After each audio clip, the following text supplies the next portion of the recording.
We're going to be discussing Russell Moore and his claim that Jesus has AIDS. This was a 2009 article written on the Gospel Coalition. So we got Russell Moore and the Gospel Coalition. This is a Big Eva double whammy.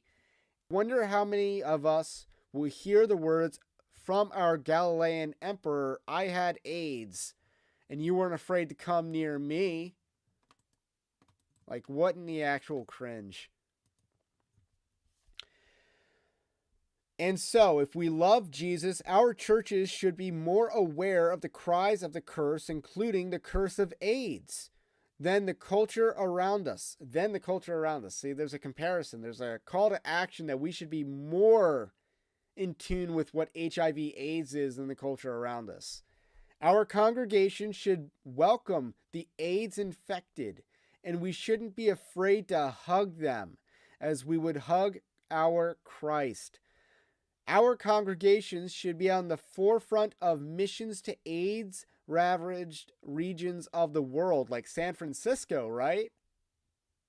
Yeah, I'm just staring at him like Padme because he's talking about Africa again. And again, not the same thing.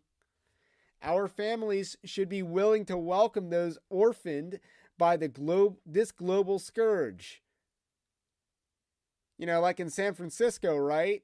Because, there are so many same-sex parent households that have died off from AIDS, leaving children, right? Through it all, we should be insistent in global proclamation.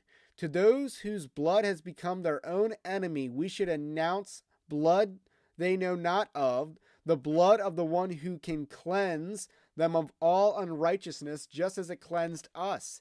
The blood of the one who is forever immune to sin and death and hell. So here he goes back to talking more about the homosexuality piece of this. So he goes from Africa to gay to HIV/AIDS because he's treating the two interchangeably when they're not. Jesus loves the world, and the world has AIDS. Jesus identifies himself with the least of these, and many of them have AIDS. Jesus calls us to recognize him in the depths of his suffering, and there's AIDS there too. Jesus has AIDS. That's how Russell Moore concludes. Like, what absolute cringe. And again, by this logic, Jesus would also have the crabs, syphilis, and a yeast infection. That's how bad this logic is. So this is how I conclude the article. We have to remember the context in which this was written.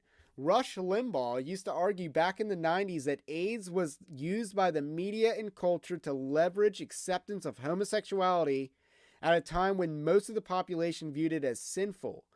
Russell Moore was taking the same approach and trying to get the church to become more accepting of homosexuals. This is in 2009, but Rush Limbaugh was making this argument in the early 90s at the latest. That's when Rush Limbaugh was pointing out that AIDS was being used to guilt Christians into supporting homosexuality.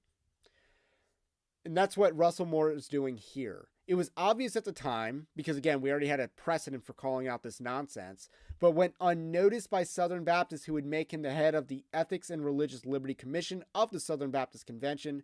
Christians, again, I conclude this article the way I concluded this video, or began this video, by talking about how Christians have come a long way in being able to call out wolves in the church, like Russell Moore. Russell Moore is a snake. This was a game he was running then. This is a game the Gospel Coalition was running then. A year later, the Gospel Coalition would embrace side B theology and the acceptance of homosexuality in the church. So the timeline is undefeated with regards to the arguments that I'm making here.